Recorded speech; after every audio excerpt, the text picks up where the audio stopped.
This is a special podcast presentation from 700WLW.com. This is Doc Thompson On Demand. Your shot at $1,000 this morning with Doc's Money Shot at 11:10. And I also have some news about hundreds of new jobs coming to southwestern Ohio. Oh, hundreds more. I'm going to share those with you at about 11:33 this morning. And it's game day, so at 10:35, your chance to win Mannheim Steamroller tickets as they power stupid celebrity quotes. I will give you a quote. You will have to tell me the celebrity. Tuesday is election day, so it's getting really, really close. I have two amazing resources for you on my blog. As you're trying to make the decision about, well, issue 2, which is really, really important, and also some of the other issues that are affected by the amount of money we have to fund different things at different levels of government, two amazing resources. Number one is a place where you can find what every government worker makes in the state of Ohio. It's on my blog. You go there, and it breaks it all down. If they work for government in the state of Ohio, their salary is listed. And also a separate resource that shows every government worker contract. So let's say you live in Akron. You can go ahead and pull it up and find out what the different teachers make, what the firefighters make, police officers, people who work for the administrations. You can find out anywhere in the state. Toledo, same thing. Adams County, same thing. You can pull it all up there. So you can go through and compare all the contracts with different areas in the state. Then you could take that information and compare it to other states. And if you think, listen, this is absolutely fair, it's the right way, government workers in Ohio are absolutely where they should be, or maybe you think they're underpaid, they're not getting the benefits they should be getting, then you go out and vote no on issue 2. You say absolutely not. We're not taking care of them as it is. We need to do everything we can, and you shoot down issue 2. If you look at it and you say, these things may be inflated, maybe this is part of the problem, maybe you go out and vote yes on issue 2. But they're both there. You've got the weekend to go there and do your research, and it'll help you not just with issue 2, but with some of the other ones as well. Lots of different levies. I think there's 11 in the region on the ballot. One of the big ones always, the Lakota levy. Rich Hoffman joins me now from No Lakota Levy. How are you, sir? I'm not feeling very good at all. I really need to talk to a doctor. I'm glad you and I were able to talk today. Yeah. I'm really feeling bad. You've got to go and check out the links that I put up there and compare all the contracts, and that's really good for you to compare the Lakota contracts with all the other ones in the state. Yeah, and you articulated it perfectly when you said, if you think it's okay, if you think the salary levels and the benefits are okay, then, vote accordingly with issue 2. I think it's dramatically out of control, and that's why I'm voting for issue 2. But sadly, Rich, we've gotten to that point where if we bring this stuff up, it has gotten so heated, and it gets so muddy then because emotion runs us instead of saying, listen, every person has to vote their conscience. Everyone has to vote based on what they think is right and where we need to go as a county, a city, a state, a country. So do your homework. And if based on doing your homework, you think, yes, it is absolutely fair what's going on now with people who work for government, maybe you think it's not fair and they need more, then you probably would vote no on issue 2. If you think it's out of whack and maybe that's part of the problem, then you vote yes on issue 2. But do your homework and go to my blog. Right, for goodness sakes. I've heard from so many people who really, even at this point, still don't understand what it is. And I think those are some of the people that make up that difference in the polling numbers.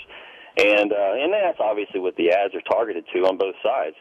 And I can't believe that people really don't know. I know Senate Bill 5 is a complicated bill, and there's a lot to it, and I've read it a couple times. But still, you break it down to its basic essence, and you just did that. You either agree or you don't agree.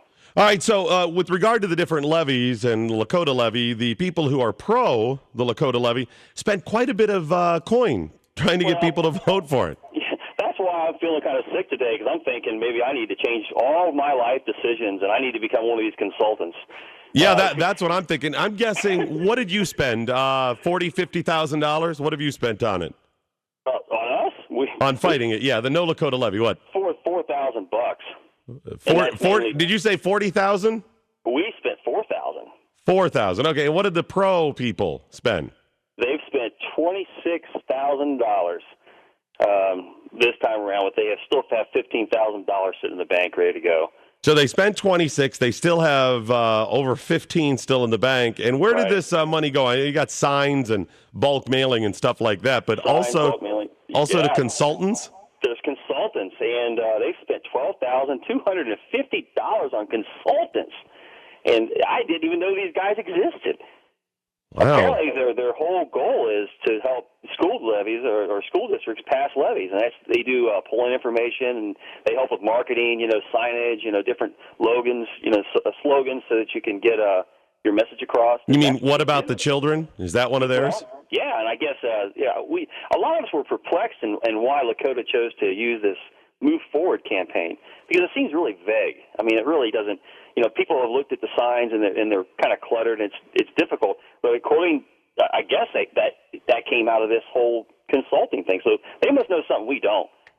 Well, yeah, what they do is if these consultants are like a lot of them, marketing consultants, what you do is you test certain words, and there's certain words that really have a lot of impact. For the longest time, and this is going to be a real obvious one, but for the longest time, if you simply put new on your package, it didn't matter what was new about it. It could be the same cornflakes you've been eating for a century. But if you put new somehow, people, ooh, they're new. Yeah, look at that. Wow, now it's cool. They're flakes de la corn. I mean, you just put something new on the box and there you go.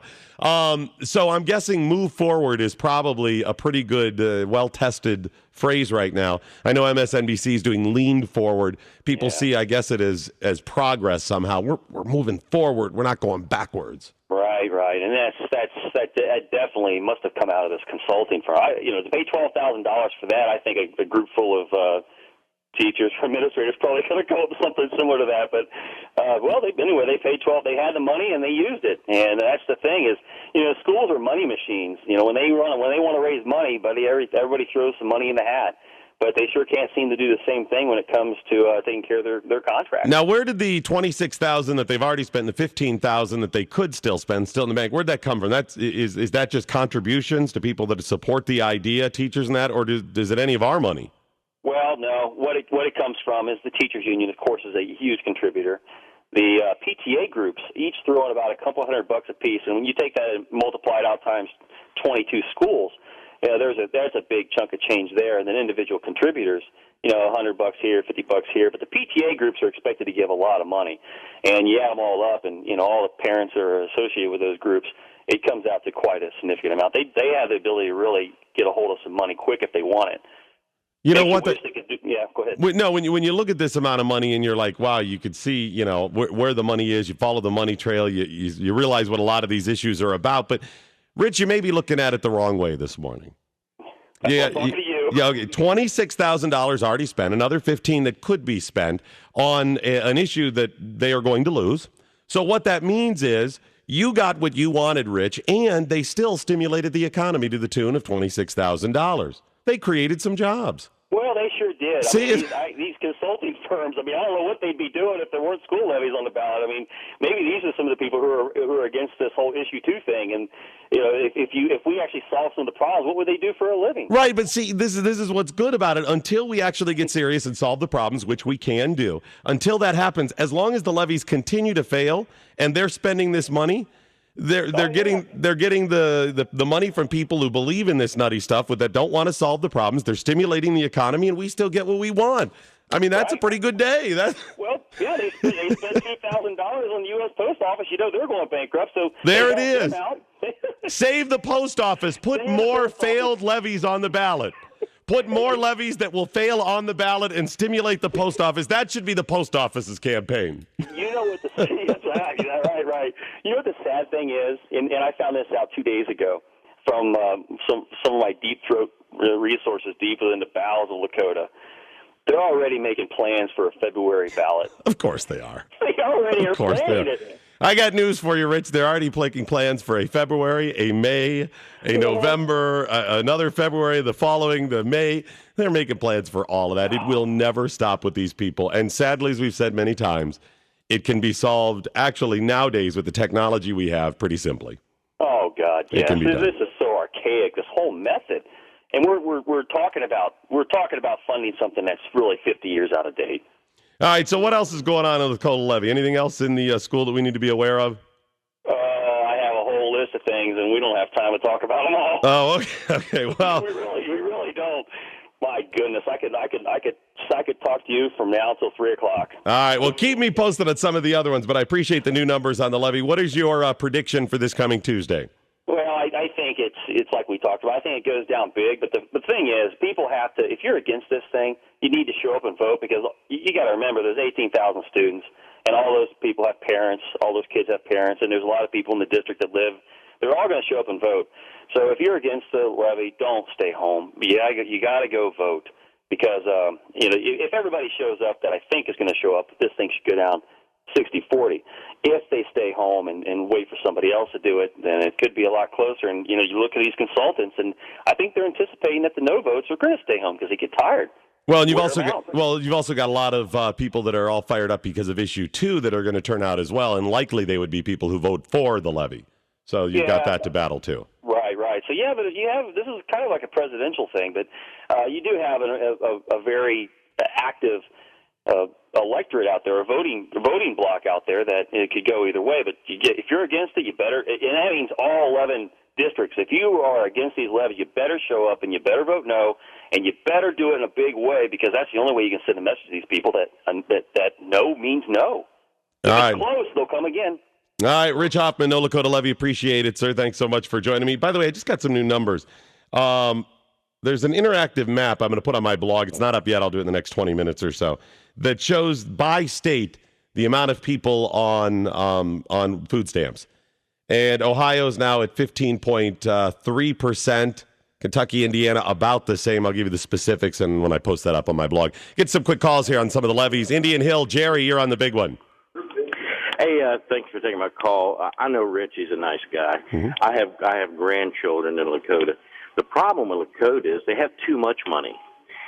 There's a word that nobody uses, and this is how all this gets started. And the problem with Lakota is they've had so much money in the past that they passed these mandates for the pensions, salaries, all their benefits, and they're ungodly. And you know how mandates get passed. They take wheelbarrows of money to Columbus, find a lobbyist. He takes a share. Then he takes that wheelbarrow full of money, what's left, takes it to a friendly senator. He introduces a bill, and he walks it through, and he gets this mandate passed. That's how it happens. And the teachers and all the administrators, they pay that money to get it passed. That's the way life is. You got to throw money to get something passed. Yeah, you're right. In districts like Lakota, you're right. When they've had the money coming in the past, they just build bigger and bigger and bigger and bigger and spend more and more and more, which we look at it the wrong way. It's not that they are losing money if we don't pass a levy, in a district like Lakota now. It's that they have been living higher than they should have been for many years. That's the problem. And I'm not against teachers. I think they're great. No, they absolutely. do a great job. It's these, this $48,000 that they spend on this to find an administrator when they had 2 or 3 assistant superintendents that were capable. At least I hope they were capable. And they pay this woman who's probably either she's a good fundraiser too. She's a double dipper, mm-hmm. And I'm sure she's a nice lady, mm-hmm. but. Hey, if she's making $75,000 a year in her pension right now, take $75,000 from $160,000, and that's what you pay her. Well, and from what I've heard from most of the people that are in and around Lakota School District, they've said, listen, the interim superintendent, Vic Rich Hoffman told me about it, did a pretty good job. And the thing you also got to remember, Jerry, when it's all said and done, compare the success of Lakota, which is very good. I mean, they're very high on the list, to some other districts who pay a lot less who have that same level of success. The amount of money spent does not equal outcome when it comes to education. And we've been led to believe that for a very long time. Get to Jeff on a cell phone. You're on the big one. Boy, this is near and dear to my heart. I've lived out here for my entire life. I've seen good administrations come in, and I've seen administrations come in that they couldn't buy enough ink pens to sign checks. You hit it right there on the head. If you look at some of the parochial schools in Cincinnati and what is spent per child, and then look at Lakota, what is spent per child, and then try to say, well, the more we spend, the better the education. It just completely wipes out that theory. But the fellow that just called in really nailed it. Lakota has been such affluent, and I go to these meetings occasionally, And if you say, well, we need a bigger millage. Well, if you go up 747 and turn right on Hamilton Mason Road and turn right on Cincinnati Dayton Road and come back over Tylersville, that's the same amount of area you've had for every year. Then they go, but Jeff, there's 10,000 more houses here. Exactly. Now you're not getting an agricultural base, you're getting a residential base, and you're getting a tax on 10,000 houses. Why do you need a bigger millage? You're saying they have more people paying into it, but they still want more. They shouldn't need more, right? Well, they're getting tens of thousands more. You're not getting a farmhouse in a soybean field. You're getting 300 houses you're taxing. So the percent should never be higher because you're taking in so much more money. But they just ignore that statement and act like it never existed. Well, what they also say is, too, they're like, well, yeah, but we've got to educate more kids, which is true. But we recognize that all of the kids use, all of the classroom. You don't have to build a new school for each kid. You have to build a new school for so many kids. Yeah, they do have, additional spending needs when you get more kids in there. But the amount of money they're taking in with the additional households, the additional families there, the additional residents is more than enough to take care of that. In fact, they do much better. The bottom line is they just want to continue to spend because that's their little world. We got to change that somehow. More of your calls coming up. And don't forget at 10:35, it's game day. 700 WLW. Doc Thompson at 700 WLW. In the month of October, the U.S. debt increased $203 billion. That means every man, woman, and child in America lost $650 last month. You lost $650. The worst part is it's going to continue to accrue interest. So it's actually going to go up from there. And that was just 1 month. Wouldn't it be nice if we were actually making that amount every month? If we didn't have that huge debt we were taking in? So in the month of October, we could have lent that and received that much in interest payments? That would be nice. Price Hill, Ray, you're on the big one. Hey, I'm asking a request. Yes, sir. Can you get Lakota out of the sights of your gauntlet here and put Cincinnati Public in the target? Yeah, we can also do Cincinnati. We talk about it from time to time. It's a larger district. Mm-hmm. Right now, my property tax is 69.5% of everything I pay goes to Cincinnati Public. The millage that they're putting on is a permanent millage right now for building improvements, which I thought we already gave at the office. And this thing is going to be a full 10% more additional property tax over the top of everything on every property in the city of Cincinnati. It's bigger than Lakota by far. Oh, absolutely. It's all the levies are in the same boat, though, Ray. Not this size. Well, no, I mean, yeah, the sizes are different, sure, but I mean, it's still outrageous. We still have the overall umbrella, though, that they have not fixed the problem. Their solution to poorly performing schools is we need more money. We've proved that's not accurate. That's the only thing they come back to us with. And I've said before, I will not support any levy, any tax increase until they solve the problem. If they showed us a new way forward, Ray, I'll bet you and I would say, yeah, all right, we're willing to make investments and do the right thing, but it's still the same old, same old. I just hear very, very little about it, except for a little bit of endorsements on a different station for it. And that's where I'm sure they're doing their ad buys. But this is a big deal, and I don't think it's getting announced very well, and I think it's getting lost in all the other hubbub. Well, yeah, and we have so many other things going on, too. I mean, the issue 2 is kind of overshadowed everything, which it touches this. I mean, it has to do with the levies because it has to do with the teacher salary as well as the other government workers. But it is it's overshadowed all kinds of things. We had some big issues coming up Tuesday. Hopefully you do your research. The interactive maps that are up are really cool for you to be able to compare contracts. You can see the huge disparity from one area to another. And it's not based on geographical location, the north, the south, whatever the state. Doesn't have anything to do with it. It doesn't necessarily have to do with urban areas or rural areas. No. Generally speaking, richer areas put more into the schools, and also then really concentrated urban areas as well, because there's a lot of politics played there. But check it out for yourself. Do your homework and decide if you think the people that are on the receiving ends of these contracts are being treated fairly. If they are, or if they're being treated too well, you have to make a decision about issue 2.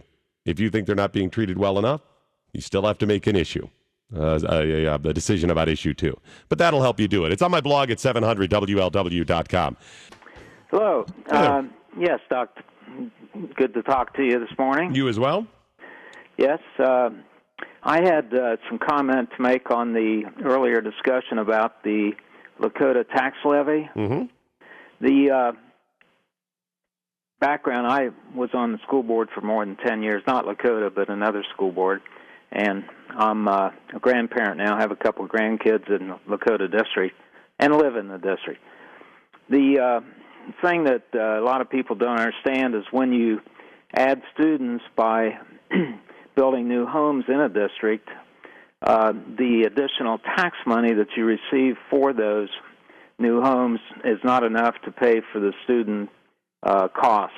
In other words, if you build a home and you get $4,000 in school taxes for that year, and you have two kids coming to the school who are living in that new home, they're going to cost more than $5,000 per child, so you got $10,000 in expenses. Well, but not everybody has two kids. Some have none. Some have three. Some have none, one. But I mean, even if you only have one, you're not receiving enough money in additional taxes to pay for that one child. Well, the other thing is, though, when you're talking about the price per child, I think that's the whole point of this. The price per child is way too high. Well, $5,000 is not what it is. It's more like getting close to $10,000. But well, I mean, we've done the comparison. If you look in Lakota, and they do very well as a school. I mean, they have an excellent rating in that. But there's other people that spend about half of that and also have an excellent rating.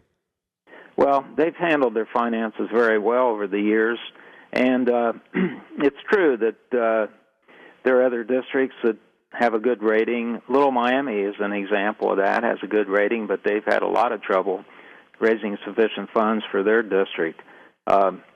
When you have more of a commercial base, then you get the funds in that you need to make up for the funds that you're not getting, that you need from the real estate tax on new homes in the district. That's one of the main reasons why these levies get put on, in addition to, of course, increased costs for the teachers and the other staff when they get raises and so forth. But I just wanted to point that out. Well, I appreciate you calling in. The problem is, you're right. Number one, our costs are too high, not just for the teachers, but also the structure.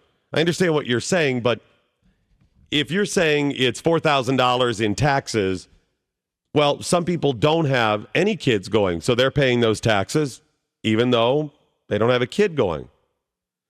What? And you can't use that as a baseline either, because you could get 50% of the people moving into a school district that have no kids, or you could get 50% that have 10 kids.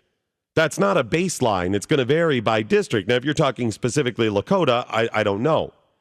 But it really doesn't matter when you say, look at other districts that have an excellent rating and they spend half of that. Then you look at districts like Washington, D.C., one of the worst school districts in America, and they spend, depending upon how you break it down, anywhere from $18,000 to $30,000 per student. And they fail. This has been going on forever. Money is not the key. So, yes, teachers' retirements are a problem. That's part of the problem. The other problem is the people at the top. I had a guy send me an email, and he ran down what the administrators are making in his area. He's like, Doc, there's 100 administrators, I think it was 100, making over $80,000 a year. Teachers aren't making that. They have all those administrators making that amount for. You can't run the district without administrators making $80,000, and that's just a base salary. It's not including their retirement. And what about the buildings? I've talked about this before. They build these huge cathedrals. Have you seen Lakota East? Have you seen Mason? Have you seen these schools? You need a school that looks like that? Why? Lincoln learned by firelight. You can learn anywhere. Now, I'm not suggesting kids have to be cold and starving, but can we build modest structures and save the taxpayer some money? Or now move beyond building those structures at all and put it online? We're being sold a bill of goods that a bunch of money needs to be thrown at education. It doesn't. Education needs to wake up, both in public, K through 12, and on into our public universities. You need to wake up. Your days of running your little fiefdom where you just continue to say, we need more money, more money, more money, and trying to be this private little group without any say or influence from the outside because we may understand where you're blowing your money and the bad decisions you're making, those days have got to come to an end. Otherwise, you are going to lead us. You are going to be one of the pieces of the puzzle that lead us to complete collapse because we cannot continue to fund it as unsustainable.